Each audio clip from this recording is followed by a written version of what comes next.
তাই ভক্ষণ করো। ওয়াশকুরুলা, আল্লাহর শুকর আদায় করো। ইন কুনতুম ইয়াহু তা'বুদুন, যদি আল্লাহর বন্দেগী করতে চাও তাহলে আল্লাহর ইবাদতের জন্য হালাল খাও।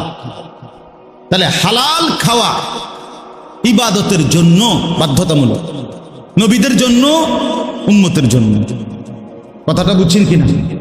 তিরমিজি শরীফের হাদিসের মধ্যে আছে, রাসূলুল্লাহ সাল্লাল্লাহু আলাইহি সাল্লাম একদিন সচক্ষে দেখলেন কাবা ঘরের গিলাফ দইরা, চুল এলোমেলো, অনেক দূর থেকে সফর করে আসছে, বড় বেশি কাকুতি মিনতি করে আল্লাহর কাছে দুই হাত তুলে এক লোক আল্লাহর কাছে ফরিয়াদ করতেছে, ইয়া রব, ইয়া রব, আয় আল্লাহ আমাকে এই দেন, এই দেন, এটা দেন, ওইটা দেন, ওইটা দেন। নবীজি সাহাবীদেরকে দেখাইয়া বললেন, দেখো ওই লোকটার দিকে দেখো, মাতআমুহু হারাম, মাশরাবুহু হারাম, মালবাসুহু হারাম, গুযিয়া বিল হারাম, ফাআন্না ইউস্তাজাবু লাহু।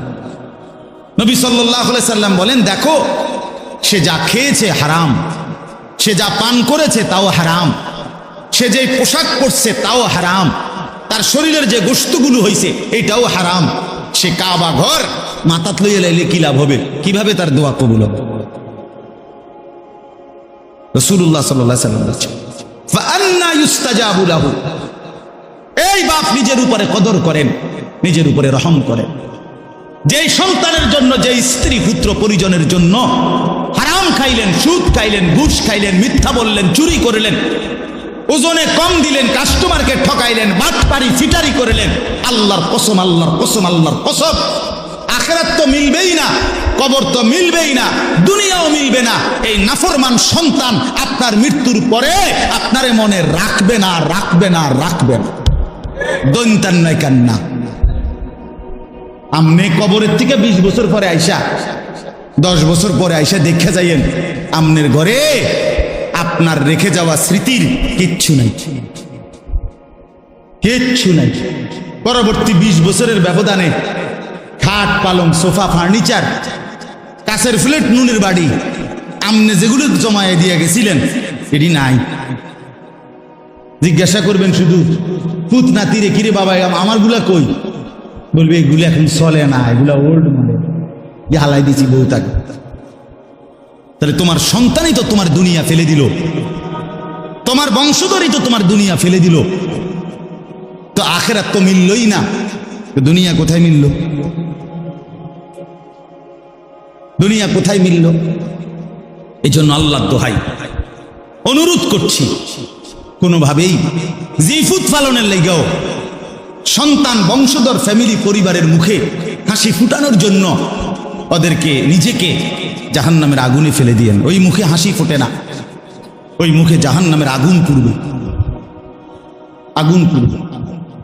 আল্লাহ তাআলা কোরআনুল কারীমের মধ্যে বলছেন, আমি নিজে কিতাবে পড়ছি, কোন বান্দার একটি আমল কবুল হলো কিনা এটার প্রমাণ হলো ওই বান্দাকে আল্লাহ তাআলা এটা কবুল করিলে দ্বিতীয়বার পরের আমল পুনরায় তাকে ওই আমল করার তৌফিক দেয়।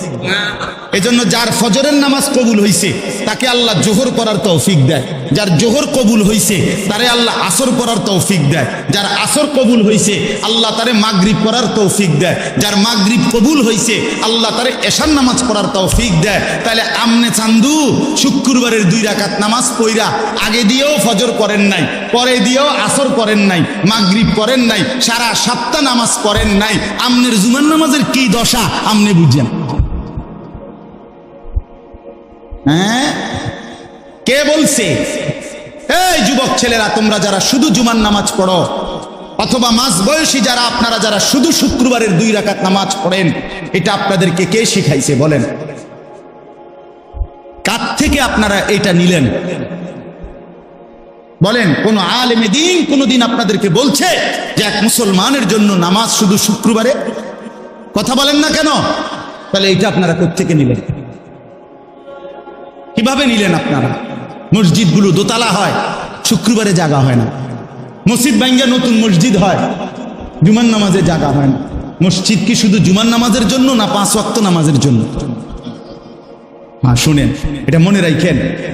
ইহুদিদের হাতে এই যে আজকে ইসরায়েল মুসলমানের রক্তে ভাসায় ফেলতেছে ফিলিস্তিন, গাজা, এখন আবার হামলা শুরু করছে লেবাননে।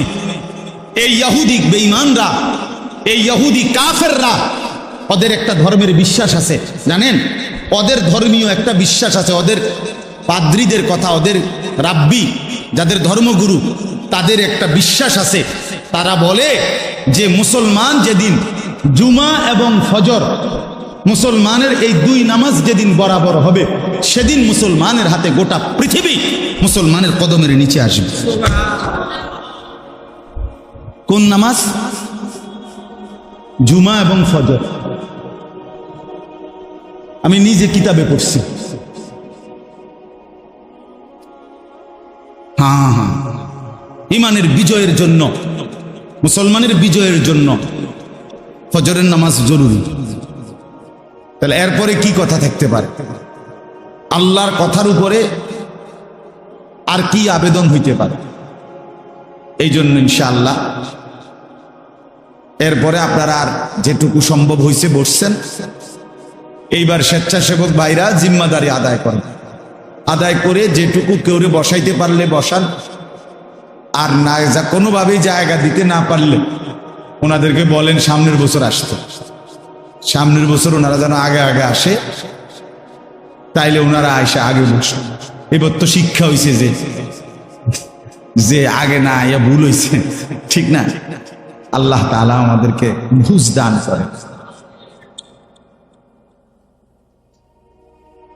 এই সূরায়ে মাআরিজ, এই সূরার এই আয়াতের মধ্যে যেখান থেকে আমি পড়ছি 19 নম্বর আয়াত, আল্লাহ তাআলা মানুষের স্বাভাবিক একটা চরিত্র তুলে ধরছে। প্রথম, মানুষ মাত্রই তার স্বাভাবিক চরিত্রটা কেমন হয় আল্লাহ তাআলা এটা প্রথম তুলে ধরছেন। এরপরে সেই চরিত্র থেকে পবিত্র থাকে কারা, মুক্ত থাকে কারা, এরকম গুণাবলী সম্পন্ন কিছু বান্দার পরিচয় আল্লাহ তাআলা তুলে ধরছেন। অর্থাৎ প্রথম আল্লাহ তাআলা বলছেন ইন্নাল ইনসানা খুলিকা হালুয়া। এই যে কথা এখান থেকে শুরু করলেন, নিশ্চয়ই মানুষ তাকে বানানো হয়েছে স্বাভাবিকভাবে হালুয়া। এই চরিত্র, এই শব্দটার অর্থ হলো তিনটা। এক নাম্বার হলো ভীরু, দুই নাম্বার হলো অধৈর্য, তিন নাম্বার হলো লুভি। লুভি আল্লাহ তাআলা বলেন মানুষের স্বাভাবিক আচরণ হলো, মানুষকে স্বাভাবিকভাবে বানানো হয়েছে, মানুষের স্বাভাবিক চরিত্র হলো সে ভীরু, সে অধৈর্য, সে লুভি। কি ব্যাপারে ভীরু, কি ব্যাপারে অধৈর্য, কি ব্যাপারে লুভি? আল্লাহ তাআলা সেটার দুইটা উদাহরণ দিছে। ইদা মাসসাহুশ শাররু জাজুআ ওয়া ইদা মাসসাহুল খায়রু মানুআ। আল্লাহ তাআলা বলেন স্বাভাবিকভাবে মানুষ এমন হয় যে যখন তার উপরে কোনো মুসিবত আসে, অকল্যাণ, অপছন্দনীয় কিছু আসে, তো অল্পতেই হতাশ হয়ে পড়ে, হতাশ হয়ে যায়। আবার যখন তার পক্ষে, তার পছন্দসই, তার পছন্দ মতো, চাহিদা মতো কিছু মিলে, পেয়ে যায়, স্বাচ্ছন্দ্য, তার সুবিধা মতো, তখন সে মানুআ, কৃপণ হয়ে যায়। অর্থাৎ তখন আর সে আল্লাহর পথে, আল্লাহর ইবাদতে, আল্লাহর জন্য তা ব্যয় করতে আর চায় না। থাকলে বা পেরেশানিতে পড়লে, মুসিবতে পড়লে একদম হতাশ হয়ে যায়, আর থাকলে কৃপণতা, আর দিতে চায় না আল্লাহর জন্য, তখন আর খরচ করতে চায় না। তা আল্লাহ তাআলা বলেন এই হলো মানুষের স্বাভাবিক চরিত্র, স্বাভাবিক বৈশিষ্ট্য। অর্থাৎ প্রত্যেকটা মানুষ এমন হয় যে যখন আল্লাহ তাআলার উপরে তার প্রথম জিম্মাদারি, মূলত বিষয় হলো প্রতিটা মানুষের, প্রতিটা মুমিনের উচিত সর্বাবস্থায় সে আল্লাহ তাআলার উপরে ভরসা করা। ওয়া আলা রাব্বিহিম ইয়াতাওয়াক্কালুন। আল্লাহ তাআলা কোরআনুল কারীমের মধ্যে বলছেন মুমিনের সিফাত হলো মুমিন তার রবের উপরে ভরসা করবে। তাহলে আমি সুখে থাকি কিংবা দুঃখে থাকি, আমার অভাব হোক আর প্রাচুর্য হোক, আমার পছন্দ মতো মিলুক অথবা না মিলুক, কোনো অবস্থাতে আল্লাহর উপর থেকে নির্ভরতা ভরসা না সরানো, এটা হলো আল্লাহ তাআলার চাওয়া। আল্লাহ তাআলার চাওয়া কোরআনুল কারীমের মধ্যে আছে। আল্লাহ তাআলা নবী সাল্লাল্লাহু আলাইহি ওয়াসাল্লামকে বলছেন, কুল লান ইউসিবানা ইল্লা মা কাতাবাল্লাহু লানা। হে নবী, আপনি বলে দেন পৃথিবীবাসী, আপনার উম্মতকে, সমস্ত ইমানদারদেরকে, সবাইকে বলেন যে শোনো, এই কথার বিশ্বাস রাখো যে লান ইউসিবানা ইল্লা মা কাতাবাল্লাহু লানা, আমাদের উপরে কোনো মুসিবত আসবে না, কোনো পেরেশানি আসবে না, আসবে ওইটুকু যেটুকু আল্লাহ আমাদের জন্য তাকদীরে লিখে রাখছে। মা কাতাবাল্লাহু লানা, আল্লাহ যা লিখে রাখছেন, ফয়সালা করছেন, সেটা আসবেই। এর অতিরিক্ত কিছুই হবে না, এর অতিরিক্ত কিছুই হবে। হুয়া মাওলানা, আল্লাহ বলেন নবী এটাও বলে দেন যে আল্লাহই সব অবস্থায় আমাদের অভিভাবক। আমাদের সব অবস্থায় অভিভাবক কে বাপ? আল্লাহ। হুয়া মাওলানা। এরপরে আল্লাহ বলেন, এটাও বলে দেন ওয়া আলাল্লাহি ফালিয়াতাওয়াক্কালিল মুমিনুন, সমস্ত মুমিনদের উচিত শুধুই কেবল আল্লাহ তাআলার উপরে ভরসা করা। কার উপরে ভরসা করা? আল্লাহ তাআলার উপরে ভরসা। আমার ভাই, হাতে ধরা যাদের মোবাইল, আপনারা এই মোবাইলটা আল্লাহর ওয়াস্তে বন্ধ করে দেন। বন্ধ করে আমার অনুরোধ, আপনারা দয়া করে এমনি একটু কথা শুনেন, আমার দিকে তাকায়া।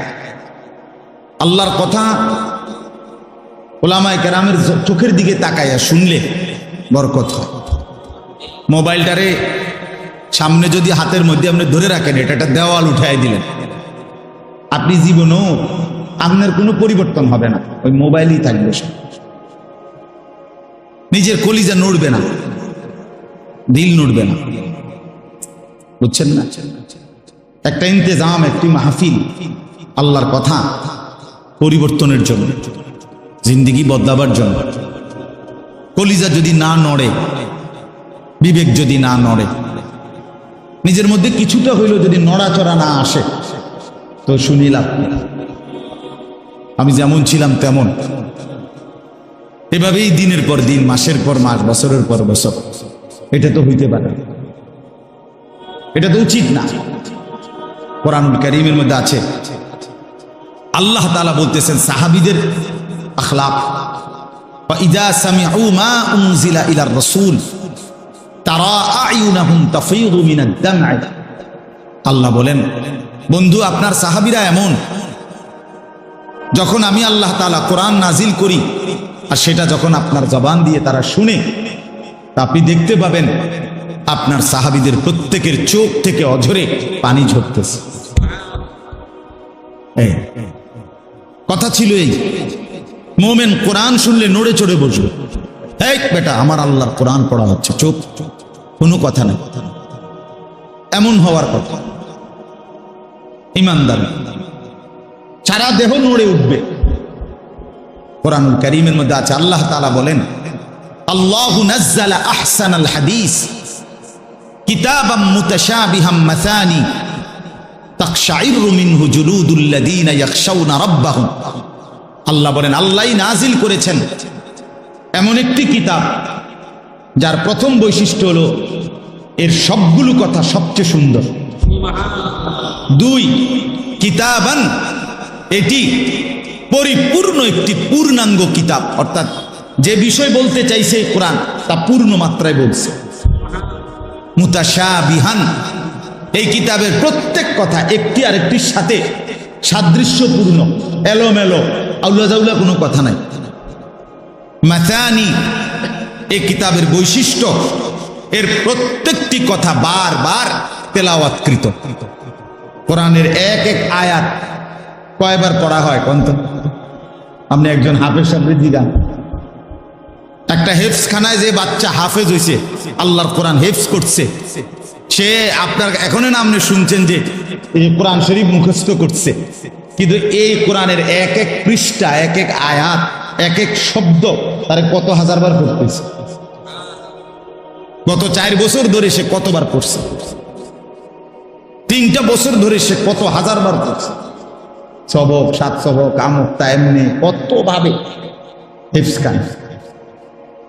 আপনি 2টা দিন কাছে বসে দেখলে বুঝতেন হিফজ খানার হাফেজ সাহেবরা এক বাচ্চার পিছনে কি পরিমাণ মেহনত করে। মুসলমান কদরও করতে জানে না, জানেও না কেমনে হাফেজ। আমার ছেলে হাফেজ, মাতবুরি করে, ওটার মধ্যে হাফেজ মাতবর বাবা, কিন্তু কি পরিমাণ মেহনত করে আল্লাহ তাআলা তাকে কোরআনের দৌলত দান করছে।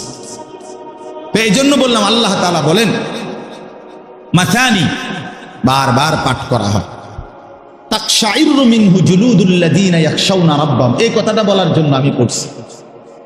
আল্লাহ তাআলা বলেন এটা এমন কোরআন যার অন্তরের মধ্যে আল্লাহর ভয় আছে, সে যখনই এটা শুনবে তার শরীরের চামড়া, উপরে যে লোম, এই পশম, আল্লাহ তাআলার সমস্ত পশম দাঁড়িয়ে যাবে। এই ছিল কোরআনের বৈশিষ্ট্য।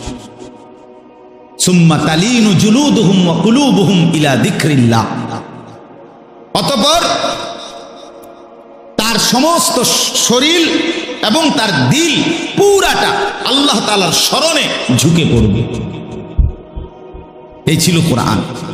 আফসোসের ব্যাপার মুসলমান বাপ 20 বছর ধরে আল্লাহর কোরআন শুনে, 30 বছর ধরে মসজিদে নামাজ পড়ে, বেনামাজি তো আচ্ছা বাদে দিলাম, কিন্তু নামাজি মানুষ চাচা আজগা 20 বছর 15 বছর থেকে সামনের কাতারে বসেই নামাজ পড়ে, দ্বিতীয় কাতারে, প্রথম কাতারে, এশার নামাজ, ফজরের নামাজ, মাগরিবের নামাজ, আল্লাহর কোরআন শুনতেছে ইমাম সাহেবের জবানে, কিন্তু 30 বছরে কলজার ভিতরে এই বিবেকটাও আসে নাই যে আমার কোরআন শরীফটা অশুদ্ধ, এটা ঠিক করা দরকার। এ কি পরিমাণ বদনসিব মুসলমান! তার কলিজার পরিবর্তন তো পরের খবর, দিল নড়বে এটা তো পরের খবর, নিজের কোরআন শরীফটা যে অশুদ্ধ, সূরা কেরাত, এইটাও মানতে নারাজ, এইটাও বুঝতে নারাজ। দাদা কইছে বাইনতাম দান, বাইনতে আসি ও দাদান।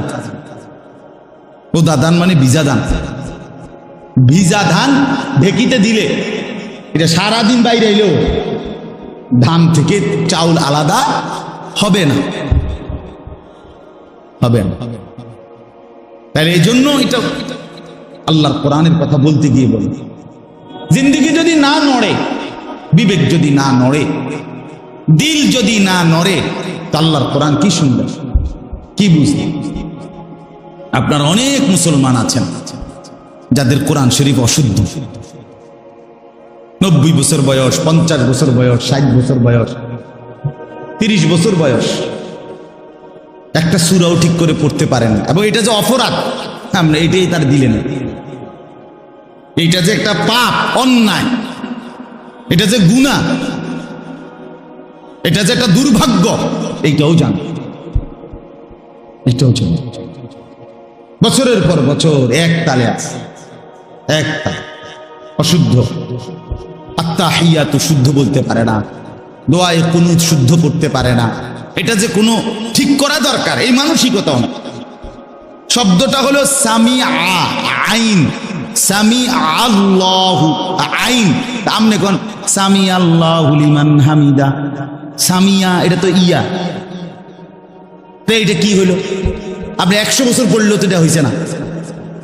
শব্দটা তো হলো আইন, আপনি তো বললেন ইয়া, সামি আল্লাহু লিমান হামিদা, সামিয়া তো না।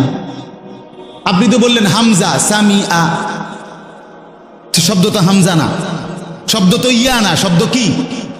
আইন। তো আমরা আইন এটা শিখতে হইব না? এটা হলকের মাঝখান দিয়ে কেমনে উচ্চারণ করতে হয় এটা শিখতে হবে না আপনাকে? আপনার শুদ্ধ হবে কেমন? শুদ্ধ হবে কেন? বড় যে কাফ, কুল, কুল, এটা যদি কোনো আলেম থেকে কেউ মস্ক না করে, খুদার কসম সে ইহো জিন্দিগি তো সঠিক উচ্চারণ করতে পারবে না। কবর থেকে উঠতে আইলেও পারত না। এটা কোনো আলেম থেকে শিখতে হবে, কারণ বাংলাতে এ কফ এটার কোনো অক্ষর নেই। ছোট কাফের অক্ষর আছে ক, মানে ছোট কাফ যেটা, সেটার জন্য কি আছে ক ক ক খ, এই ক এটা দ্বারা বোঝা গেল যে ছোট কাফ। কিন্তু কফ এটাই ঠিক আলেম থেকে শিখতে হবে, কারি সব থেকে শিখতে হবে, নাইলে এটা শুদ্ধ হবে না। আপনি যদি অনুবাদ না উচ্চারণওয়ালা কোরআন শরীফও পড়েন কাম হইত না। এই জন্য আপনাদের কাছে বললাম, আমি যে উদ্দেশ্যে বলতেছিলাম, আমার দিলের মধ্যে যদি নড়াচড়া না হয়, বিবেক যদি না জাগে, দিলের মধ্যে যদি কোনো অনুভূতি না জাগে, তো আল্লাহর কথা শুনে লাভ, আল্লাহর কথা শুনে লাভ। এই জন্য এই কথাটা বলতে গিয়ে বলছি, অনেক সময় সারাক্ষণ আল্লাহর কোনোখানে কোনো বয়ান হইলে ব্যস্ত, শুধু মোবাইলটা নিয়ে শুধু ব্যস্ত। কিছু মানুষের জিন্দিগি বদনসিব এমন যে 24টা ঘন্টা জিন্দিগিটারে মোবাইলটার সাথেই মিলাই গেছে। আজ আমাদের লাখ লাখ নওজোয়ান, সে তার জীবনের সমস্ত স্বপ্ন, আশা, আকাঙ্ক্ষা, ভালোবাসা, আবেগ, অনুভূতি, চিন্তা, চেতনা, সবকিছু, জীবনটা পুরা উৎসর্গ এই মোবাইলের কাছে। হায় হায় আফসোস। আপনি তার একটা হাত খুললে লাগবেন, সে মেনে নিবে, মোবাইলটার থেকে তার 1 ঘন্টা আলাদা রাখবেন, সেটা মানবেন। এই পরিমাণ নেশাগ্রস্ত, এই পরিমাণ। মদের আসক্তি এত মারাত্মক না, জুয়ার আসক্তি এত মারাত্মক। মোবাইলের আসক্তি যে পরিমাণ, হাজার হাজার যুবক, লাখ লাখ যুবক একটা সেজদা দেয় না এই মোবাইলের আসক্তি। সারা দিন রাত তার একটাই, এখানে কোনো বয়স্ক লোকে দেখে না, আলেমে দেখতেছে না, আমার আত্মীয় স্বজন দেখতেছে না, আমার অভিভাবক জানতেছে, কারো কোনো ইজ্জত সম্মানের দিকে তার কোনো পরোয়া নাই। আমি আর আমার মোবাইল, খালাস। এবার আমার ইজ্জত থাকুক বা না থাকুক, বাপমার ইজ্জত থাকুক বা না থাকুক, আমার ধর্মের সম্মান থাকুক বা না থাকুক, আমার এটা দেখার বিষয় না। আমি আছি আর আমার মোবাইল আছে, খালাস, আমার জিন্দেগি। আমার ভাই, এভাবে জীবন বেশি দিন আগাবে না, এভাবে আগাবে না, এভাবে জেনারেশন টিকে না। এত ফালতু হইলে, এত গাফেল হইলে, এত অমনোযোগী হইলে, দুনিয়া আখেরাত সবকিছুর ব্যাপারে এত বেখেয়ালি হইলে পৃথিবী টিকবে না, দুনিয়াও টিকবে না, আখেরাতও টিকবে না। এই জন্য আমি অনুরোধ করতেছি, আজকের জন্য না, মোবাইলের এই আসক্তি কমানো উচিত ভাই, সবাই কমানো উচিত। প্রয়োজনকে প্রয়োজনের মধ্যেই সীমাবদ্ধ রাখা চাই। রাত দিন সবকিছু, কুকুর, বিড়াল, শুকর, মানুষ, গরু, ছাগল, হাঁস, মুরগি, যেটা দেখি এইটারই ছবি উঠাইতে হবে। এইটা একটা প্রতিবন্ধীমূলক আচরণ ছাড়া আর কিছু না।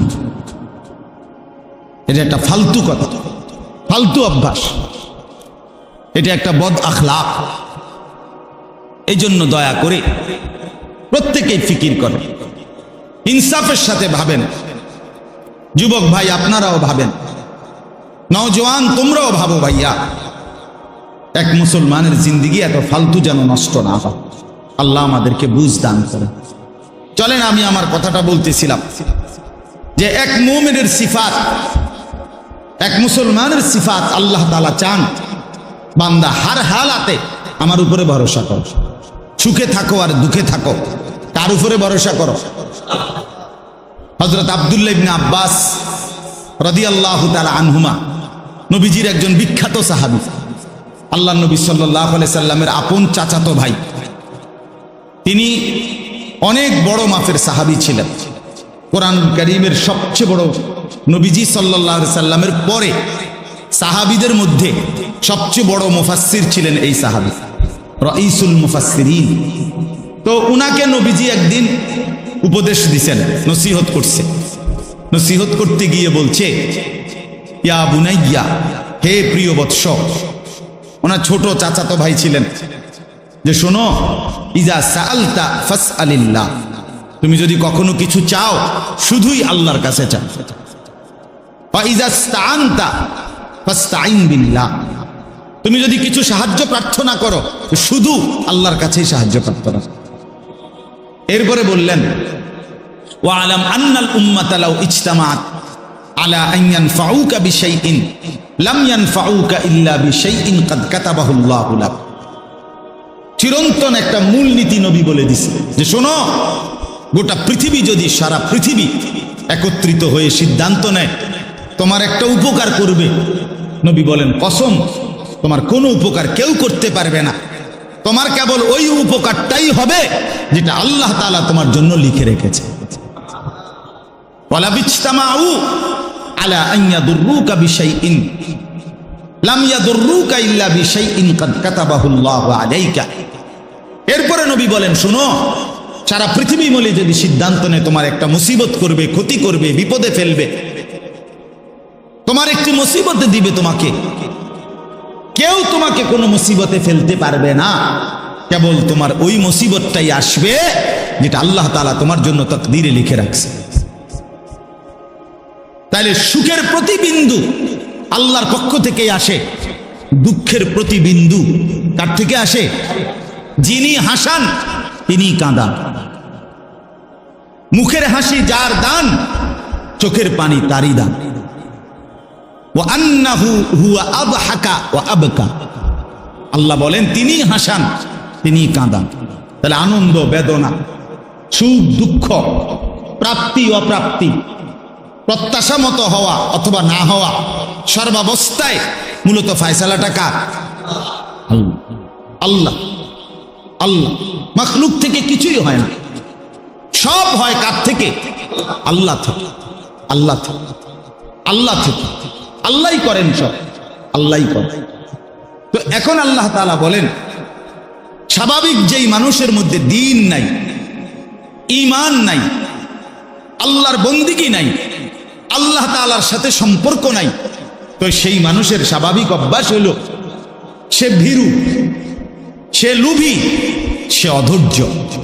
তার মানে হইল সে আল্লাহ তাআলার ফয়সালা আসা পর্যন্ত অপেক্ষা করতে রাজি না, রাজি না। সে নিজের থেকেই সিদ্ধান্ত নিয়ে নিছে, এই 3 দিনের ভিতরে যদি আমার এটা না হয় আর হইতো না, আর হইতো না। অথবা এই 2 মাসের মধ্যে হয় নাই, আর হবে না। অথবা 6 মাসের মধ্যে হয় নাই, আর হবে না। অর্থাৎ যে কোনো বিষয়ে সে নিজের মধ্যে নিজেকেই নিজের উপরে বিচার করে, নিজের ফয়সালা, নিজের সিদ্ধান্ত, নিজের সবকিছু নিজের উপরেই রাখে, নিজের উপরে রাখে। এই হলো মানুষের স্বাভাবিক তবিয়ত, আমাদের স্বাভাবিক তবিয়ত। মনে করেন একজন হুজুরের কাছে বলছে, হুজুর আপনার কথা ধইরা টানা 2 মাস দোয়া করছি, শেষে বুঝছি হইতো না, এই লাইনে এইভাবে হইতো না, তখন কিভাবে হইব? এখন আপনি কিভাবে হবে? আজকে 12 বছর আপনার ছেলে হয় নাই, মনে করেন সন্তান নাই, আচ্ছা তো 12 বছর পরে এখন আপনি রাগ করলেন, রাগ করে এরপরে কাকে ডাকবেন? কথা বলেন না। এরপরে আর কেউ আসেনি, তাইলে তাহলে আমার প্রত্যাশা মতো যদি হয় তবুও আমার আল্লাহ, আমার প্রত্যাশা মতো যদি নাও হয় তবুও কে? এই কথা তো বোঝা উচিত। আমরা তো এটা বুঝতে চাই না, আমরা তো এটা বুঝতে চাই না। সবচেয়ে বেশি বুঝতে চাই না রিজিকের বেলা, সবচেয়ে বেশি অধৈর্য আমরা সম্পদের বেলা, উপার্জনের বেলায়, রোজগারের বেলায়। আমাদের কলিজার ভিতরে শয়তান এটা বসাইছে যে তুই যদি হারাম না খাও, তুই যদি সুদ না খাও, তুই যদি কিস্তি না নাও, তুমি যদি মিথ্যা না বলো, তুমি যদি ওজনে কম না দাও, তুমি যদি মানুষকে না ঠকাও, বাটপারি সিটারি যদি না করো, তাইলে তোমার সংসার চলবে না, জিন্দেগি চলবে না। এসব হুজুর্গ কথা ধইরা এই সমস্ত বুজুর্গি লইয়া বইয়া থাকলে দুনিয়া চলন যেত। এইটা আপনারে যে বুঝাইছে, আপনার কলজাত ঢুকাইছে, তার নামে শয়তান, তার নাম শয়তান। শয়তান, ইবলিস, ইবলিসে বুঝেছে। তো আল্লাহ তাআলা বলেন, আমার বান্দা তুমি অল্পতেই ভীরু হয়ে যাও, তুমি আমার ফয়সালার অপেক্ষা করতে রাজি হও না, তুমি আমার আশা পর্যন্ত অপেক্ষা করতে চাও না, অপেক্ষা করতে চাও না। আজকে বলেন তো, ইনসাফের সাথে বলেন, যে মুসলমান বাবা 16 বছরের, 18 বছরের, 20 বছরের ছেলেটাকে দুনিয়ার দেশে হোক বা বিদেশে হোক উপার্জনের জন্য হয় বিদেশ পাঠাবে, নয়তো দেশে কোনো কামাই রোজগারি করাবে। এই জন্য সে প্রকাশ্যে স্পষ্টভাবে বুঝে শুনা সুদে টাকা নিল, কিস্তিতে টাকা নিল, হারামে টাকা নিল। তো সে কি বুঝাইতে চাইলো আল্লাহকে, যে আল্লাহ আমনি রূপে ভরসা করে বইয়া থাকলে আমার ভূতের কোহালে দুঃখ আছে। তো নাই তো কি, নাই তো কি বলেন, নাই তো কি? আমনের কথা মতো এইটা হারাম সেইটা হারাম ইতান লইয়া বইয়া থাকলে আমার চলতাম। আমার এখন টাকা দরকার, আমার এখন দরকার। কি পরিমাণ বদনসিব মুসলমান! কিভাবে আমরা আল্লাহকে ভুলে যাই, কিভাবে আমরা আখিরাতকে ভুলে যাই, নিজের কবর ভুলে যাই। আমার বাপ, এই জন্য আল্লাহ তাআলা বলেন, ইদা মাসসাহুশ শাররু জাজুআ, আমার বান্দা এমন যখনই একটু মুসিবত হয়, যখনই প্রত্যাশা মতো হয় না, যখনই তার চাওয়া মতো আসে না, সে হতাশ হয়ে যায়, যে না হইতো না, এ হক হালালি লাইন লইয়া বইয়া থাকলে হইতো না, হুজুরদের কথা ধরে বইয়া থাকলে হইতো না। বুঝেন নাই কথাটা? হতাশ, সে হতাশ, অর্থাৎ সে তখন নিজের উপরে দায়িত্ব নিয়ে নেয়, নিজের উপরে ফয়সালা নিয়ে নেয়, হতাশ হয়েছে। আর কি, আবার যখন চাহিদা মতো মিলে, সব কিছু ঠিক আছে, কামাই রোজগারি দেশে বিদেশে সর্বদিকে, এইবার আর আল্লাহর জন্য ব্যয় করা, অর্থাৎ উপার্জন আমার সব ঠিক মতো আসতেছে কামাই, এখন আমার এই উপার্জনের উপরে যাকাত ফরজ না, এটা নিয়ে আলোচনাও করবে না, জিজ্ঞাইতো না। এটা হুজুরের কাছে জানতেও চাইবে না যে হুজুর আমার এই পরিমাণ সম্পত্তি আছে, আমার উপরে কত টাকা যাকাত আসছে, এটা হিসাব করে দেন। দিছি হুজুর, দিছি, এটা দিছে না, দিছি আল্লাহর রহমতে, যেই লুঙ্গি দিছি যাকাতের উর্ফি দিয়ে গেছে গা, লুঙ্গি দিছে, আইডিয়া করে লুঙ্গি দিছে, মানে 200 লুঙ্গি দিয়ে দিছে, কথা বুঝছেন না? আইডিয়া করে দিয়ে দিছে। যাকাত কি আইডিয়া করে দেয়? কথা বলেন না কেন? আপনি মনে করেন যে হুজুর জোহরের নামাজের ফরজ কয় রাকাত, 4 রাকাত, কথা বুঝেন? হ্যাঁ, আর হুজুর যেই রুকু সিজদা দিছি 8-10 রাকাত হইল, তে এই নামাজ হইছে তো? তো আপনার এত এত ভালো, অত ভালো না, আপনার এত বেশি করতে গেছে কিনা, আপনার 4 রাকাত গুণ না করতে গেছে, ঠিক কিনা বলেন? তাইলে আল্লাহ তাআলা বলেন, মানুষের স্বাভাবিক তবিয়ত হলো যখনই সে পায় না হতাশ হয়ে যায়, আল্লাহর উপর থেকে ভরসা হারিয়ে ফেলে, আর যখন পায় আসে তখনও সে কৃপণতা করে, বখিলি করে, আল্লাহর হক আল্লাহর হুকুম পালন করতে কার্পণ্য করে। কি পরিমাণ মুসলমানের উপরে হজ ফরজ, কই আদায় করে, কই আদায় করে? স্বাভাবিক যেই চলার ক্ষেত ফসল, স্বাভাবিক যেই জমি জমা, এর মধ্যে থেকে যদি কোনো মুসলমান তার সংসারের প্রয়োজন মিটাবার মতো যেটুকু আছে জমি ফসল সম্পদ, এইটুকু থেকে কিছু অংশ যদি সে বিক্রিও করে, তাইলে তার হজের টাকা হবে, আর বাকিটা দিয়ে তার সংসার স্বাভাবিক চলবে। এই মুসলমানের উপরে নিঃসন্দেহে হজ ফরজ, হজ ফরজ।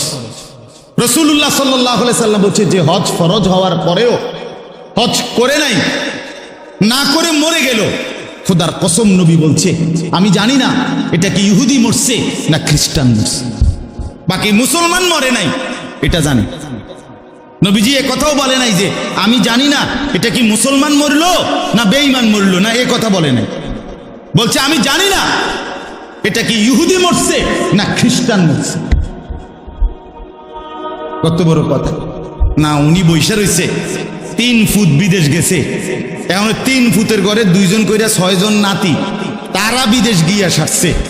এরপরে যদি তাগো খোদা লোয়ায়, তো তারা যদি টাকা দেয়, তে এবারে 83 বছরের বুড়া মিয়ারে যদি এরা হজে পাঠায়, তাইলে হেবড়া হজ করবে।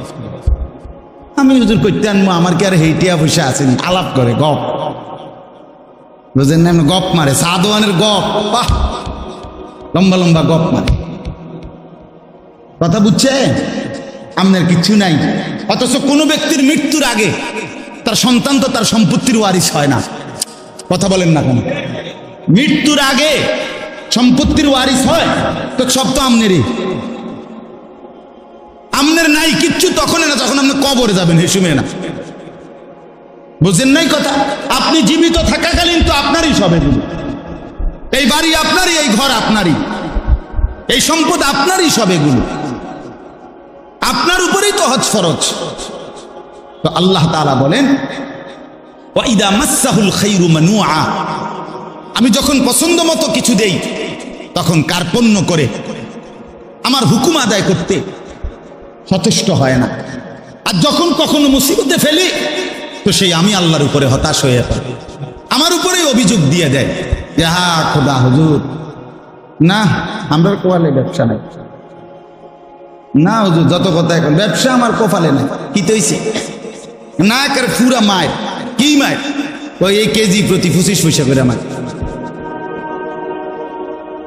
প্রতি কেজি আলুতে হয়তো কি 20 পয়সা মার খাইছে, নাইলে 50 পয়সা মার খাইছে। এইটার আফসোসে আল্লাহর আরো সুদ্ধা কাঁপে, এটার আফসোস। তাহলে একটু হারাইলে এই পরিমাণ আফসোস, কিন্তু পাইলে সেই পরিমাণ কৃতজ্ঞতা কোথায়? কথা বলেন। এই জন্য বাপ আমার, আল্লাহ তাআলা এবার পরের কথাগুলো শুনেন। তাহলে প্রথম কথা আল্লাহ তাআলা তুলে ধরছে, মানুষের স্বাভাবিক তবিয়ত হলো মানুষ ভীরু, মানুষ লোভী, মানুষ অধৈর্য, মানুষ আমি আল্লাহ তাআলার ফয়সালা পর্যন্ত অপেক্ষা করতে চায় না। আল্লাহর নবী সাল্লাল্লাহু আলাইহি সাল্লাম বলেন, ওয়াল্লাহি লান তামুতা নাফসান হাত্তা তাস্তাকমিলা রিজকাহা। নবীজি বলেন, আল্লাহর কসম উম্মত, তোমাদের কারো মৃত্যু হবে না তার জন্য বরাদ্দকৃত রিজিক পূর্ণ না করে। রিজিক পূর্ণ করেই মরবে। আল্লাহর নবী সাল্লাল্লাহু আলাইহি ওয়াসাল্লাম বলছেন, লা ইয়াহমিলান্নাকুম ইসতিবতাউর রিজকি ফি মাআসিল্লাহ। নবীজি বলেন, শুনো উম্মত, আল্লাহর দেওয়া রিজিক, আল্লাহর দেওয়া বরাদ্দ তোমার কাছে আসতে দেরি হচ্ছে, এই কথা মনে করে তুমি আল্লাহর নাফরমানিতে লিপ্ত হইও না। আল্লাহ কোন দিন দিব এত ভরসা, আরে এতদিন বইয়ে তো অনেক টাইম আমার নাই। তাহলে এই কথা রাসূলুল্লাহ সাল্লাল্লাহু আলাইহি সাল্লাম বলেন যে তুমি আল্লাহর উপরে ভরসা সরাইয়া সুদের উপরে, ঘুষের উপরে, মিথ্যার উপরে, কিস্তির উপরে, হারামের উপরে কেমনে আস্থা নেই? কি পরিমাণ মুসলমান আমাদের মধ্যে এই হারামের সাথে সম্পৃক্ত? বলে বয়স্ক মানুষ, বুঝমান মানুষ প্রকাশ্যে বুঝে এটা হারাম, এরপরেও নিজের জীবনের সাথে এটা মিশায় নিছে। কোরআনুল কারীমের সূরা বাকারার মধ্যে আছে, কোন ব্যক্তিকে জিনে ধরলে, ভূতে ধরলে, যেরকম সে এলোমেলো কথা বলে, আউলা জাউলা কথা বলে, চোখ টোক বিভিন্ন দিকে ঘুরায়, মাথা মুতা লাড়ে, কসম আল্লাহর কোরআনে আছে, আল্লাহ তাআলা বলেন, সুদখোর কিয়ামতের দিন এইভাবে মাতালগ্রস্ত, জিনে ধরুন না ভূতে ধরুন না মানুষের মতো দাঁড়ানো। আল্লাযীনা ইয়াকুলুনা আর-রিবা লা ইয়াকুমুনা ইল্লা কামা ইয়াকুমুল্লাযী ইয়াতাখাব্বাতুহু আশ-শাইতানু মিনাল মাস। কোরআনে সূরা বাকারাতে আছে, আল্লাহ তাআলা বলেন সুদখোরের পরিণতি হবে, সে দাঁড়াবে এই অবস্থায় যেন শয়তান, জিন, দুষ্ট কিছু তার উপরে আসর করছে, এরকম মাতালের মতো, মাতালের মতো। এই জন্য দয়া করে এটা বুঝতে শিখেন। প্রসঙ্গক্রমে বললাম এটা, এটা ভাবতে শিখেন। কেন আপনি হারাম রোজগার করবেন? কেন আপনি হারামের রাস্তায় যাবেন? একটা কথা জরুরি মনে রাখেন বাপ, আল্লাহ তাআলা কুরআনুল কারীমের মধ্যে আছে দুইটা আয়াত, একই রকম আল্লাহ বলছে। আল্লাহ বলছে আমি আদম থেকে মুহাম্মদ সাল্লাল্লাহু আলাইহি সাল্লাম যত নবী এবং রসুল পাঠিয়েছি, এই ১৬ লাখ নবী ১,২৪,০০০ বা ২,২৪,০০০ বা তার চাইতে বেশি কম, আল্লাহ পাক সকল নবীকে বলছেন দুইটা কথা। এক, তোমরা হালাল খাও, অতঃপর আমি আল্লাহর বন্দেগী করো, অতঃপর আমার বন্দেগী করো। ইয়া আইয়ুহার রুসুল কুলু মিনাত তাইয়্যিবাত ওয়া আমালু সালিহা, হে রাসূলগণ তোমরা হালাল খাও এবং নেক আমল করো। আল্লাহর নবী সাল্লাল্লাহু আলাইহি সাল্লাম বলেন, উম্মত শোনো, হে মুমিনরা তোমরাও শোনো। নবীজি বলছে সমস্ত নবীকে আল্লাহ তাআলা এই কথাইটা যেরকম হুবহু বলছেন, খোদার কসম আল্লাহ মুমিন ইমানদার বান্দাদেরকেও এই কথাটা হুবহু নবীদের মতো করে ইমানদারদেরকেও বলছেন। ইয়া আইয়ুহাল্লাযীনা আমানু কুলু মিন তাইয়্যিবাতি মা রাযাকনাকুম। আল্লাহ তাআলা বলেন, হে ইমানদারগণ তোমরা আল্লাহর দেওয়া রিজিকের হালাল যা তাই ভক্ষণ করো, তাই ভক্ষণ করো। ওয়াশকুরুলা, আল্লাহর শুকর আদায় করো। ইন কুনতুম ইয়াহু তা'বুদুন, যদি আল্লাহর বন্দেগী করতে চাও তাহলে আল্লাহর ইবাদতের জন্য হালাল খাও। তাহলে হালাল খাওয়া ইবাদতের জন্য বাধ্যতামূলক, নবীদের জন্য, উম্মতের জন্য। কথাটা বুঝছেন কিনা? তিরমিজি শরীফের হাদিসের মধ্যে আছে রাসূলুল্লাহ সাল্লাল্লাহু আলাইহি সাল্লাম একদিন সচক্ষে দেখলেন কাবা ঘরের গিলাফ দইরা, চুল এলোমেলো, অনেক দূর থেকে সফর করে আসছে, বড় বেশি কাকুতি মিনতি করে আল্লাহর কাছে দুই হাত তুলে এক লোক আল্লাহর কাছে ফরিয়াদ করতেছে, ইয়া রব, ইয়া রব, আয় আল্লাহ আমাকে এই দেন, এই দেন, এটা দেন, ওইটা দেন, ওইটা দেন। নবীজি সাহাবীদেরকে দেখাইয়া বললেন, দেখো ওই লোকটার দিকে দেখো, মাতআমুহু হারাম, মাশরাবুহু হারাম, মালবাসুহু হারাম, গুযিয়া বিল হারাম, ফাআন্না ইউস্তাজাবু লাহু। নবী সাল্লাল্লাহু আলাইহি সাল্লাম বলেন, দেখো সে যা খেয়েছে হারাম, সে যা পান করেছে তাও হারাম, সে যে পোশাক পরছে তাও হারাম, তার শরীরের যে গোশতগুলো হয়েছে এটাও হারাম। সে কাবা ঘর মাথাত লইয়া লাইলে কি লাভ হবে? কিভাবে তার দোয়া কবুল হবে? রাসূলুল্লাহ সাল্লাল্লাহু আলাইহি সাল্লাম বলেছেন, ফাআন্না ইউস্তাজাবু লাহু। এই বাপ নিজের উপরে কদর করেন, নিজের উপরে রহম করেন। যেই সন্তানের জন্য, যে স্ত্রী পুত্র পরিজনের জন্য হারাম খাইলেন, সুদ খাইলেন, ঘুষ খাইলেন, মিথ্যা বললেন, চুরি করলেন, ওজনে কম দিলেন, কাস্টমারকে ঠকাইলেন, বাটপারি ফিটারি করলেন, আল্লাহর কসম, আল্লাহর কসম, আল্লাহর কসম, আখিরাত তো মিলবেই না, কবর তো মিলবেই না, দুনিয়াও মিলবে না। এই নাফরমান সন্তান আপনার মৃত্যুর পরে আপনারে মনে রাখবে না, রাখবে না, রাখবে না। দৈন্তান নাই কান্না। আমনে কবরের থেকে 20 বছর পরে আইসা, 10 বছর পরে আইসা দেখে যাইয়েন আমনের ঘরে আপনার রেখে যাওয়া স্মৃতির কিচ্ছু নাই, কিচ্ছু নাই। পরবর্তী 20 বছরের ব্যবধানে খাট, পালং, সোফা, ফার্নিচার, কাছের ফ্লেট, নুনের বাড়ি, আমনে যেগুলো জমায়ে দিয়ে গেছিলেন এটি নাই। জিজ্ঞাসা করবেন শুধু পুত নাতিরে, কিরে বাবা আমারগুলা কই? বলবে এগুলো এখন চলে না, এগুলা ওল্ড মডেল, হালাই দিয়েছি বউ তাকে। তাহলে তোমার সন্তানই তো তোমার দুনিয়া ফেলে দিল, তোমার বংশধরই তো তোমার দুনিয়া ফেলে দিল। তো আখিরাত তো মিললই না, তো দুনিয়া কোথায় মিলল? দুনিয়া কোথায় মিলল? এই জন্য আল্লাহর দোহাই অনুরোধ করছি, কোনোভাবেই জিফুত পালনের লেগেও সন্তান, বংশধর, ফ্যামিলি, পরিবারের মুখে হাসি ফুটানোর জন্য ওদেরকে, নিজেকে জাহান্নামের আগুনে ফেলে দিয়েন। ওই মুখে হাসি ফোটে না, ওই মুখে জাহান্নামের আগুন পুড়বে, আগুন পুড়বে। আল্লাহ তাআলা কোরআনুল কারীমের মধ্যে বলছেন, তালফাউ বুজুহাহুমুন নার ওয়া হুম ফিহা কালিহুন। আল্লাহ বলে জাহান্নামীর চেহারাকে মাছ যেভাবে তেলের মধ্যে চাপ দিয়া দিয়া ভাজে।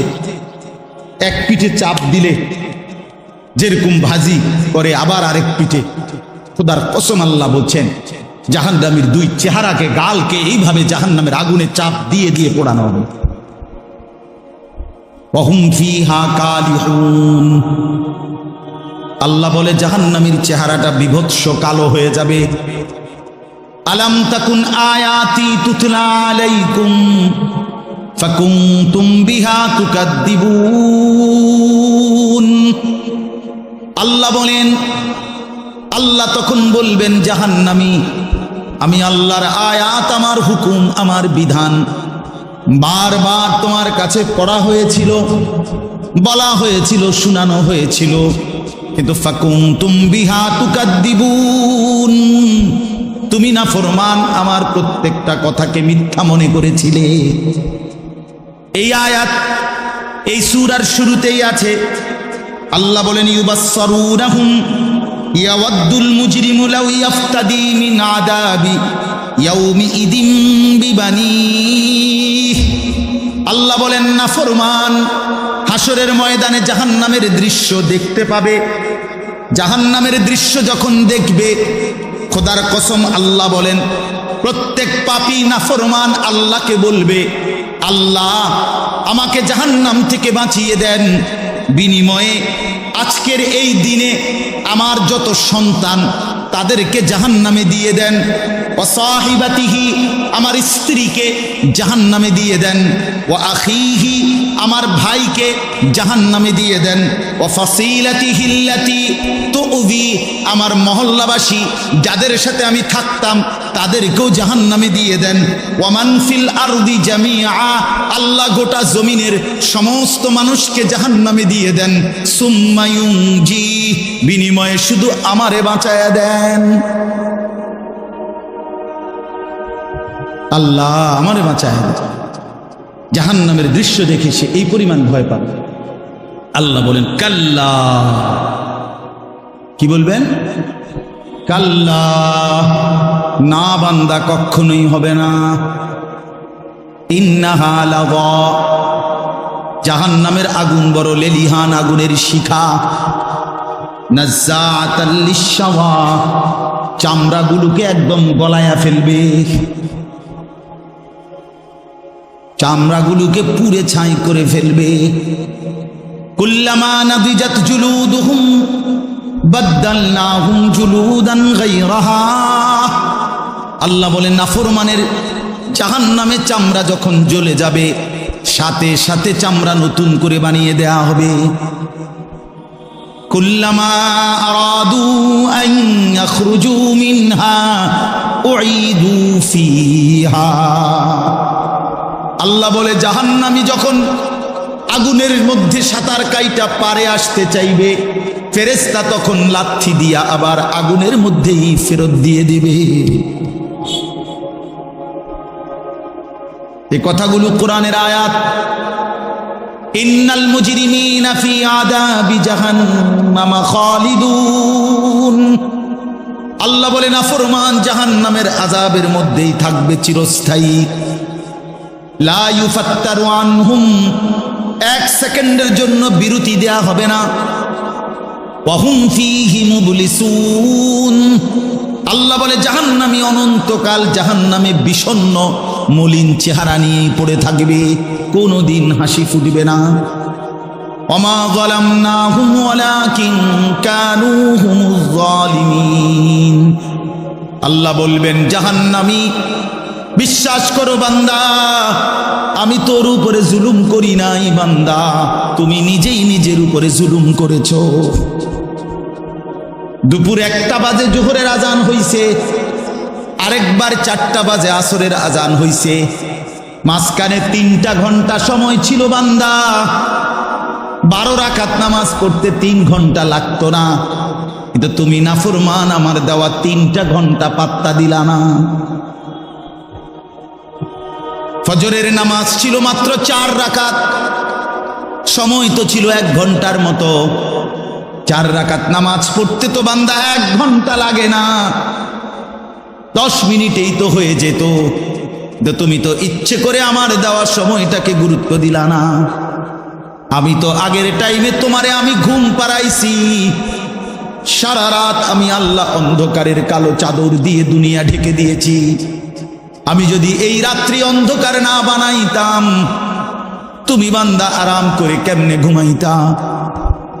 ওয়াজআলনাল লাইলা লিবাসা, সাদাত আলোকিত দিনটাকে তো আমি অন্ধকারের চাদর দিয়ে ঢেকেছি। আল্লাহ বলেন ওয়াজআলনা নাওমাকুম সুবাতা, বান্দা বিশ্বাস করো তোমার চোখের ঘুম তো আমি বানিয়েছি। বাজারে তো খাট পাওয়া যায়, তোশক পাওয়া যায়, বিছনা চাদর লেফ কম্বল কাঁথা বালিশ দরজা জানালা সিটকারি এসি সবই বাজারে মিলে বান্দা, দুই চোখের ঘুম তো বাজারে মিলে না। মিলে কি? ঘুম আসে কোত্থেকে? আল্লাহর থেকে। আল্লাহ বানায়। তো আল্লাহ বলেন 6 ঘন্টা 7 ঘন্টা আমি বান্দা তোমারে ঘুম পাড়ায় রাখলাম। 10টা বাজে ঘুমাইলা, 11টা 12টা 1টা 2টা 3টা 4টা 5টা 5টা 15তে অথবা 5টা 20-এ গিয়া ফজরের জামাত। 7 ঘন্টা বান্দা তোমারে আমি ঘুম পাড়াইয়া রাখলাম, বিনিময়ে 7 ঘন্টা পরে আমি আল্লাহ মাত্র 4 রাকাত নামাজের জন্য তোমার কাছে আবদার জানাইলাম, বান্দা ওইটা আমারে 4টা রাকাত নামাজ পড়ে প্রয়োজনে আবার তুমি বিশ্রাম করো, আমার কোনো আপত্তি থাকবে না। তুমি নাফরমান, সেই মালিকের দেওয়া 7 ঘন্টা 6 ঘন্টা ঘুমাইয়াও তুমি 4 রাকাত নামাজের জন্য উঠলা না। এই যুবক, যারা ফজরের নামাজ পড়ো না, তোর চাইতে বড় গাদ্দার গাদ্দার এই জমিন আর কেউ নাই। নাফরমান, তুই বড় গাদ্দার, তোর চাইতে বড় গাদ্দারা বেয়াদব এই জমিন আর কেউ নাই। মনে রাখিস বেটা, বেনামাজির মতো অসভ্য, বেনামাজির মতো বেয়াদব আল্লাহর জমিন আর কেউ নাই। যার কপালে সেজদা নাই সে মানুষ না, ওই জানোয়ার, ওই জানোয়ার বেটা, ওই জানোয়ার। এটা আমি বললাম বেটা, হিম্মত থাকলে প্রতিবাদ করবে। যে কপালে সেজদা নাই ওটা শয়তান, শয়তান, এটা ইবলিস, এটা ইবলিস, শয়তান, এটা শয়তান, শয়তান। এটা কেন সেজদা দিবা না? এই নাফরমান, তোমরা যারা সেজদা দাও না, কেন দিবা না? বলেন, বলেন। আল্লাহ তাআলা এই ইবলিসকে বলেন, হুজুর 1 ঘন্টা আগেও 10 মিনিট আগেও কি কেউ তাকে শয়তান বলতো? তো তারে শয়তান কোন দিন থেকে করে? যখন থেকে কি করে নাই? সেজদা করে নাই। যেই মিনিটে সে কি করে নাই, এরপর থেকে তার নাম কি হয়েছে? তো তারে শয়তান বলে কখন থেকে? এর আগে শয়তান বলতো? তো যে সেজদা করে না সে শয়তান, সে মুতাকাব্বির, অহংকারী। ফামা ইয়াকুনু লাকা আন তাতাকাব্বারা ফিহা, এই যে কোরআনে আছে। আল্লাহ ইবলিসকে বলছে সেজদা না করার পরেই আল্লাহ বলে, ইবলিস আমি আল্লাহর সামনে অহংকার করাটা সাজলো না, ঠিক করলা না। সেজদাটা না দিয়ে তুমি তো আমি আল্লাহর সামনে অহংকার করলা, তাতাকাব্বারা, কিবির করলা। আল্লাহ বলেন আলাইসা ফি জাহান্নামা মাথওয়াল লিল মুতাকাব্বিরিন। আল্লাহ বলেন নাফরমান অহংকারী, মনে রাখো জাহান্নামই কেবল তোমার ঠিকানা। হ্যাঁ নওজোয়ান, মোবাইল চালাইয়া খুব রঙে আসো, মানুষের বেডি চাও, আর সারা রাত উলঙ্গ নর্তকী দেখো, আর সারাদিন টুঁটো টুটো কইরা বন্ধুদের সাথে আড্ডা দিয়া খুব একটা মোসে আসো। অপেক্ষা করো, টাঙ্গাইয়া ফিটবে,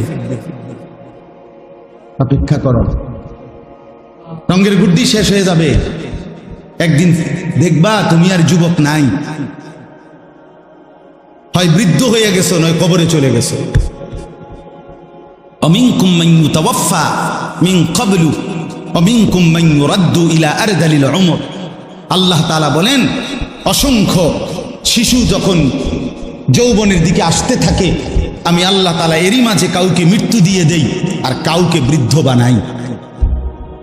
সব শিশুই কি বুড়ো হয়? কথা বলেন। তাহলে তুমি কেমনে ভাবলা বাবা? অনেক নওজোয়ান মাশাআল্লাহ। হাসান বসরি রহমাতুল্লাহ আলাইহি একদিন যুবকদেরকে দেখে বলছিলেন, ইয়া মা'শারাশ শাবাব, হে যুবকরা শোনো, ইন্না যারআ কাদ তুদরিকুহুল আহাতু ক্বাবলা আন ইয়াবলুগা। তিনি বলেন, শোনো, বহু গাছ, বহু ফুল, বহু ফসল পরিপক্ক হওয়ার আগেই ঝরে যায়। ঝরে যায় না? এই আম গাছে যতগুলো মুকুল ধরে, যদি এতগুলো আম হইতো সবটা, কি পরিমাণ আম হইতো। কিন্তু সব মুকুল কি আম হয়? ঝরে যায় কিনা? এই জন্য যুবক ভাই আমার, ওই চাচা বুড়া হয়েছে দেখা তুমি বুড়া হইবা তার কোনো নিশ্চয়তা নেই। না ভাইয়া, কোনো নিশ্চয়তা নেই। এজন্য আল্লাহ তাআলা বলেন, ইল্লাল মুসাল্লিন, এই বদভ্যাস থেকে বাঁচবে কারা? যে পাইতে দেরি হইলে হতাশ হয়ে যায়, আর পাইলে বখিল হইয়া যায়, লোভী থাকে, অধৈর্য থাকে, ভীরু হয়। আল্লাহ বলেন, মানুষের এই স্বভাব থেকে মুক্ত থাকবে কারা? ইল্লাল মুসাল্লিন, পাক্কা নামাজি যারা। আল্লাহ বলেন, আমার পাক্কা নামাজি বান্দা যারা, তারা না পেলে হতাশ হয় না, আর পাইলে কৃপণতাও করে না। সুবহানাল্লাহ, সুবহান। ইল্লাল মুসাল্লিন, যারা আমার নামাজি বান্দা। আল্লাযীনা হুম আলা সালাতিহিম দাঈমুন, মানবীয় স্বভাবের ত্রুটি থেকে মুক্ত থাকে তারা। আল্লাহ বলেন, যারা দায়েম, সদা সর্বদাই নামাজ আদায় করতে থাকে। কখন কখন নামাজ আদায় করে? কখন? সর্বদা। কখন বলেন না? কখন? দাঈমুন অর্থ সর্বদা নামাজ আদায় করে। সর্বদা বলতে বুঝছেন মানে প্রত্যেক শুক্রবার। সর্বদা বলতে কি মুস্তফা ভাই? প্রত্যেক শুক্রবার 2 রাকাত, একটা 25-এ মসজিদে ঢোকে, একটা 37-এ বাইরে। ঢাকায় কত বড় ডাকাত! একটা 25-এ ঢোকে, একটা 37-এ। এই 10 মিনিটের মধ্যে, 20 মিনিটের মধ্যে গরির দিকে চাইছে মনে 50 বার।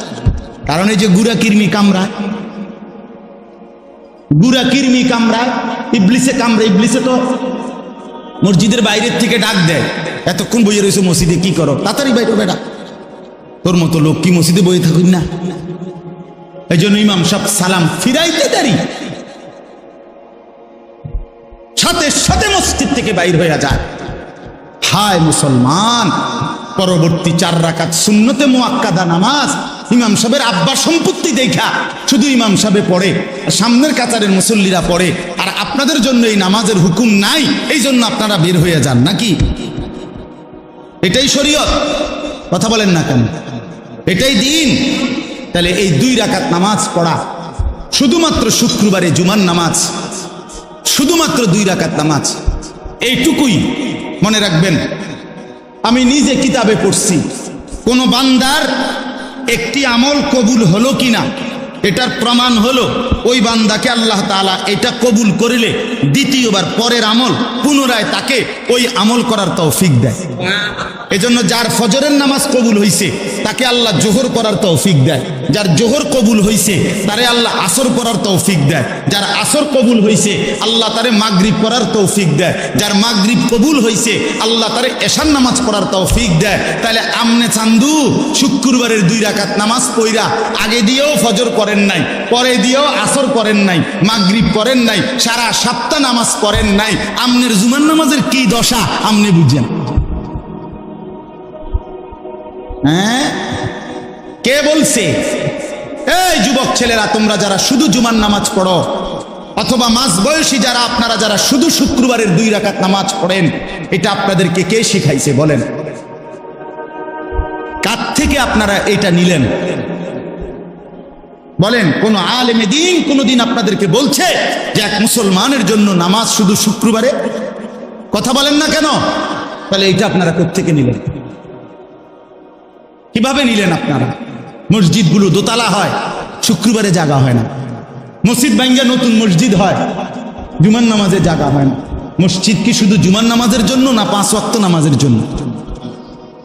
হ্যাঁ, শুনেন, এটা মনে রাখেন। ইহুদিদের হাতে এই যে আজকে ইসরায়েল মুসলমানের রক্তে ভাসায় ফেলতেছে ফিলিস্তিন, গাজা, এখন আবার হামলা শুরু করছে লেবাননে। এই ইহুদি বেঈমানরা, এই ইহুদি কাফেররা, ওদের একটা ধর্মের বিশ্বাস আছে, জানেন? ওদের ধর্মীয় একটা বিশ্বাস আছে। ওদের পাদ্রীদের কথা, ওদের রাব্বি যাদের ধর্মগুরু, তাদের একটা বিশ্বাস আছে। তারা বলে যে মুসলমান যেদিন জুমা এবং ফজর, মুসলমানের এই 2 নামাজ যেদিন বরাবর হবে, সেদিন মুসলমানের হাতে গোটা পৃথিবী মুসলমানের কদমের নিচে আসবে। কোন নামাজ? জুমা এবং ফজর। আমি নিজে কিতাবে পড়ছি।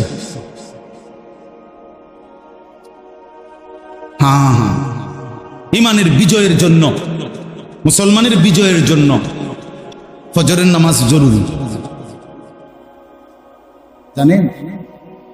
কোরআন শরীফে আছে, সূরা বনী ইসরাইলে আল্লাহ তাআলা বলছে, বন্ধু আপনি 5 ওয়াক্ত নামাজের প্রতি যত্নবান হন, বিশেষ করে ফজর। এভাবে বলছে, আকিমিস সালাতা লিদুলুকিশ শামসি ইলা গাসাকিল লাইলি ওয়া কুরআনাল ফাজর। আর কি বলছেন আল্লাহ? 2 নম্বরে, বন্ধু তাহাজ্জুদ নামাজ, রাত্রি গভীরের নামাজ, এটার প্রতি যত্নবান হন। 3, দোয়ার জন্য বেশি বেশি আমি আল্লাহর কাছে চাওয়ার প্রতি, দোয়ার প্রতি মনোযোগী হন। এই 3টা জিনিস, আকিমিস সালাতা লিদুলুকিশ শামসি ইলা গাসাকিল লাইলি ওয়া কুরআনাল ফাজর। আরেকটা হলো ওয়া মিনাল লাইলি ফাতাহাজ্জাদ বিহি নাফিলাতাল লাক। এরপরের আয়াত ওয়া কুর রব্বি আদখিলনি মুদখালা সিদকিন ওয়া আখরিজনি, এই দোয়া। তো আল্লাহ তাআলা বলেন 5 ওয়াক্ত নামাজ, বিশেষ করে ফজর।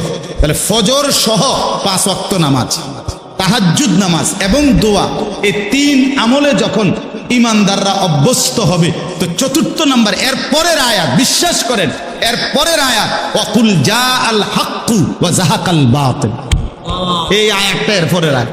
আল্লাহ বলেন, এবার নবী বলে দেন, হকের বিজয় হয়ে গেল, বাতিলের পরাজয় হয়ে গেল। কখন?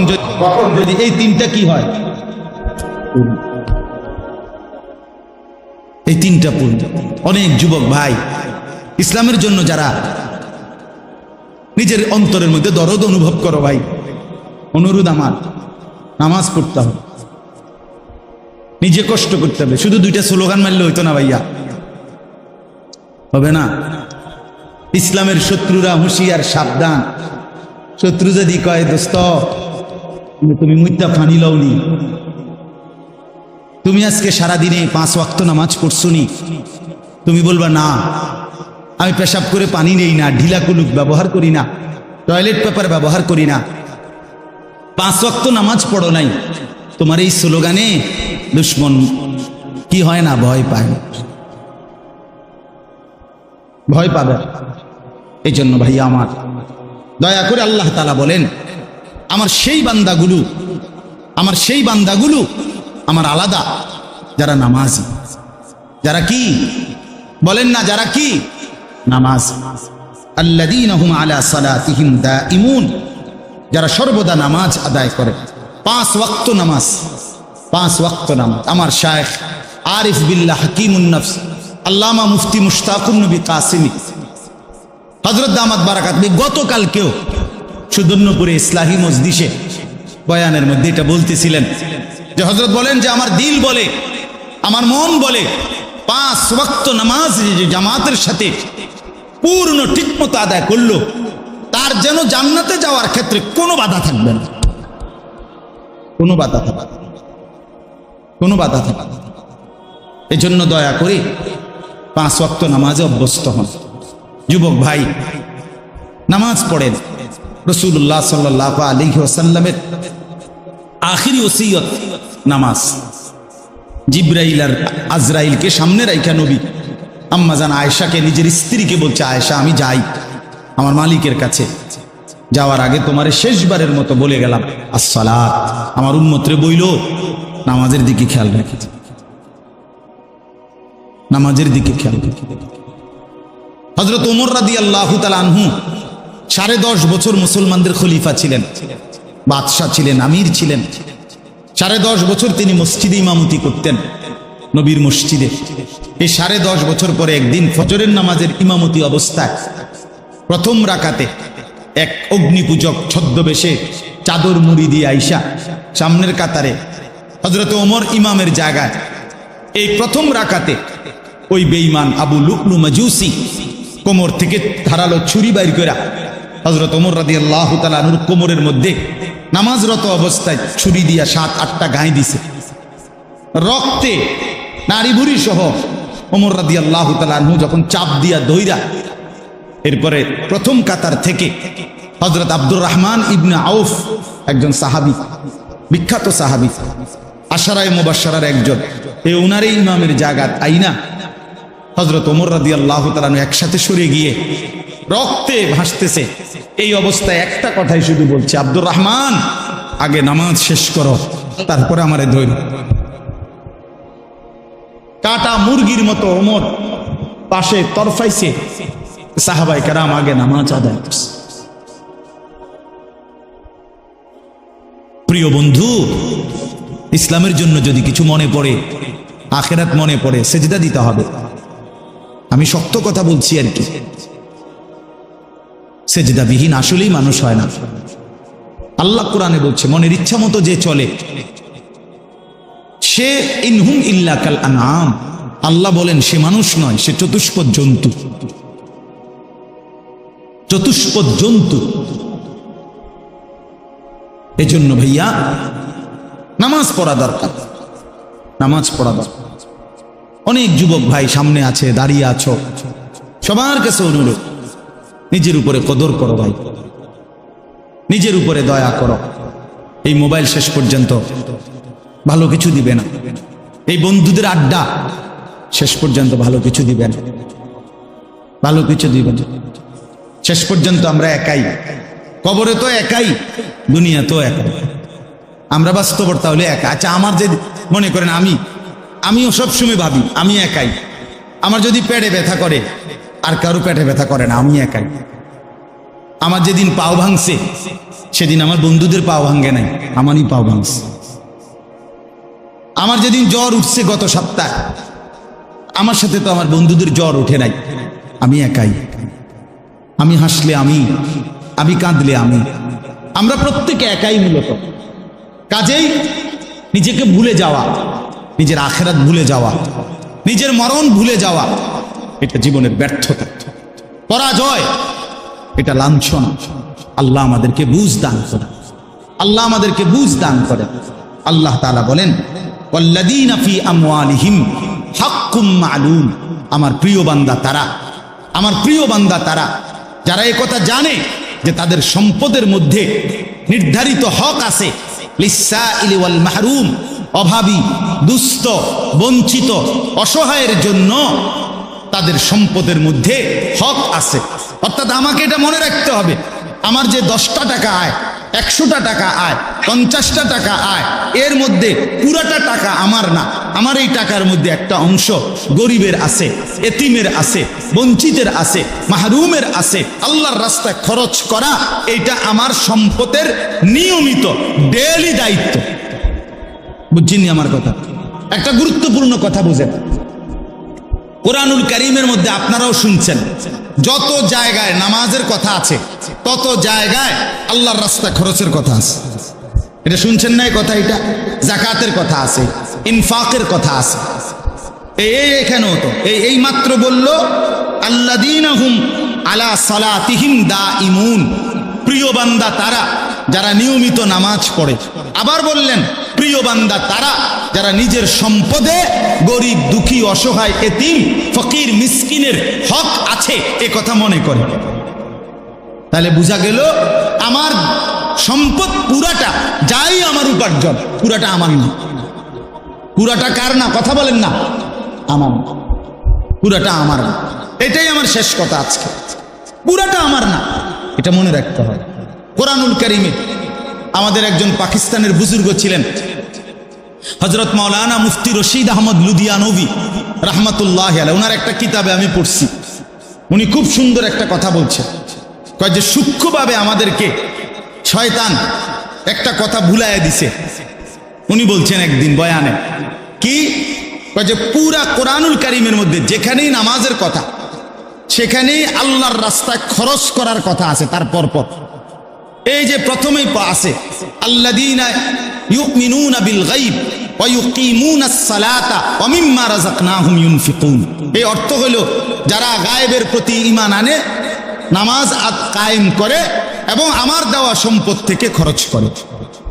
কোরআন শরীফে আছে যে রাত্রিবেলা তাহাজ্জুদ নামাজ, আল্লাহ পাক ওই তাহাজ্জুদ রাত গভীরের নামাজের ফজিলত বলছে, তাতাজাফা জুনুবুহুম আনিল মাদাজি'i ইয়াদউনা রাব্বাহুম খাউফান ওয়া তামাআন ওয়া মিম্মা রাযাকনাহুম ইউনফিকুন। আল্লাহ বলেন আমার কিছু বান্দা আছে রাত গভীরে যারা বিছানার থেকে আলাদা হয়ে আশা এবং ভয় নিয়ে আমি আল্লাহর কাছে প্রার্থনা করে, ইবাদত করে, বন্দেগী করে, মানে তাহাজ্জুদ পড়ে এবং আমার দেওয়া সম্পদ থেকে আমার রাস্তায় ব্যয় করে। মানে রাতের গভীরেও নামাজের কথা বলতে গিয়ে আল্লাহ তাআলা এটার সাথে কি মিলাইছে? আল্লাহর রাস্তা খরচের কথাটা মিলাইছে। কোন জায়গায় এটা বাদ দেয় না। তার মানে কি বুঝাইতে চাইছে? বুঝাইতে চাইছে আল্লাহ একজন মুসলমান, একজন মুমিনের সিফাত বৈশিষ্ট্য হইল প্রতিদিন নামাজ পড়বে, প্রতিদিন আল্লাহর রাস্তায় খরচ করবে। কথাটা আমার বুঝছেননি? এইটা মুমিনের সিফাত, এটা জান্নাতি বান্দার বৈশিষ্ট্য, এটা প্রিয় বান্দার বৈশিষ্ট্য। নামাজ পড়বে কোন দিন কোন দিন, কথা বলে না তো। আল্লাহর রাস্তায় দান করবে কোন দিন কোন দিন, পরিমাণে কম হোক, সামান্য, কিন্তু প্রতিদিন আমার সাধ্য মতো একটু হোক। নবীজি বলছে খেজুরের দানা হোক, ওয়ালাউ বিশিক্কি তামারা, খেজুরের আটি, খেজুরের দানার পরিমাণে হোক, একটা চকলেট পরিমাণে হোক, একটা বুটের দানা পরিমাণে হোক। রাসূলুল্লাহ সাল্লাল্লাহু আলাইহি ওয়াসাল্লাম বলছে ইত্তাকুন নার, জাহান্নাম থেকে বাঁচো, প্রয়োজনে খেজুরের দানা দিয়ে হলেও। এজন্য বললাম এটা সিফাত বানানো চাই। আপনাদের কাছে অনুরোধ রইল, আমি আপনি প্রত্যেকেই এই গুণ, এই বৈশিষ্ট্য আমাদের মধ্যে থাকা চাই। আল্লাহ তাআলা এটা আমাদের কাছে চান যে বান্দা নামাজ পড়বে প্রতিদিন, আল্লাহর রাস্তায় খরচও করবে কোন দিন, প্রতিদিন। তো হুজুরের কথা বলতেছিলাম, পাকিস্তানের হযরত বলেন আমাদের সমাজে কেমনে জানি চালু করে দিছে যে এখন যাকাত আল্লাহর রাস্তায় খরচ, এই কথাটা নামাজের সাথে ছিল, এটারে সরাইয়া এটার মধ্যে রোজা এটারে নিয়ে আসছে। ভাই যে লোকটা নামাজ রোজায় ভালো, কথা বুঝছেন সূক্ষ্মভাবে, যে লোকটা নামাজ রোজায় কেমন, তাহলে নামাজের সাথে রোজাকে মিলাইলেন। হযরত বলেন যে না, কোরআনে তো সব জায়গায় নামাজের সাথে কি কি মিলাইছে, যাকাত, ইনফাক। ইনফাক একটু ব্যাপক অর্থ। তাইলে আজকে এই কথাটাই আপনাদেরকে বললাম। আল্লাহ তাআলা বলেন স্বাভাবিকভাবে বান্দা লুবি হয়, দুনিয়া প্রীতি থাকে, কিন্তু প্রকৃত বান্দা যারা আমার, তারা নামাজি হয়, তারা আমার রাস্তায় খরচ করে। ওয়াল্লাযীনা ইউসাদ্দিকুনা বিয়াউমিদ্দিন, এবং যারা আখিরাতকে দৃঢ়ভাবে বিশ্বাস করে। ওয়াল্লাযীনা হুম মিন আযাবি রাব্বিহিম মুশফিকুন, আল্লাহর আযাবের ভয়ে কাঁপতে থাকে। ইন্না আযাবা রাব্বিহিম গায়রু মা'মুন, আল্লাহর আযাব থেকে কেউই নিরাপদ নয়। আল্লাহ চাইলে যে কাউকে আযাব দিতে পারেন, পারেন কি না বলেন? তাইলে এবার আমার কথার খুলাসা আসে, এই আয়াতগুলো দ্বারা আমি কি বুঝাইতে চাইলাম? এই কথাটা বুঝাইতে চাইলাম যে আমরা একজন মুসলমান, আমরা শুধু মানুষ না, আমরা ঈমানদার। আমরা কি ঈমানদার। অতএব আমাদের এই দুইটি সিফাত যেন আমাদের মধ্যে থাকে। আজকে এতটুকুই এই আয়াত থেকে। এক নাম্বার হলো আমি যেন, আপনি যেন প্রত্যেকেই পাক্কা নামাজি হই। দুই নাম্বার, আমি আপনি প্রত্যেকেই যেন আল্লাহর রাস্তায় খরচ করার মানসিকতা। আল্লাহ আমাদেরকে তৌফিক দান করে। যুবক ভাই, অনেক ধমকাইয়া বলছি, তারপরও অনুরোধ করছি ভাই, কারোর সাথে ঝগড়া নাই, শত্রুতা নাই, কারোর সাথে দ্বন্দ্ব না, বাপ কলিজার আবেগ দিয়েই বললাম তোমরা নামাজ পড়ো ভাই, তোমরা নামাজ পড়ো। যুবক জাগলে পৃথিবী জাগে, আল্লাহর বড় পছন্দ। কোরআন শরীফে আছে আসহাবে কাহাফের যুবক 7 জন ছেলে যুবক, তারা ঈমান আনছিল। আল্লাহ তাআলা এত পছন্দ করছে তাদেরকে, তাদের ঈমানের বরকতে আল্লাহ পুরা জাতিকে ঈমানদার বানায় দিছে। পরবর্তীতে পুরা জাতি ঈমানদার হয়ে গেছে, আল্লাহর কুদরত, আল্লাহর দয়া। এই জন্য যুবক যদি ঈমানদার হয়, যুবক যদি নড়ে চড়ে ওঠে, তো আল্লাহ তাআলার আরশ নড়ে। এই জন্য ইনশাআল্লাহ যেই নওজোয়ানরা আছো ভাই, সবার কাছে অনুরোধ করলাম 5 ওয়াক্ত নামাজ নিজের ভালোর জন্য, নিজের কল্যাণের জন্য 5 ওয়াক্ত নামাজ পড়ো, নিজেরে ভালো বানাও। আর সবাই মিলে শেষ কথা হলো 5টা মিনিট আপনাদের কাছে অনুরোধ করি, এই মাদ্রাসা আলহামদুলিল্লাহ আপনাদেরই মাদ্রাসা, মসজিদ মাদ্রাসা, আপনারাই এলাকাবাসী। আমি এক্ষুনি দোয়া করুন 5টা মিনিট পরে।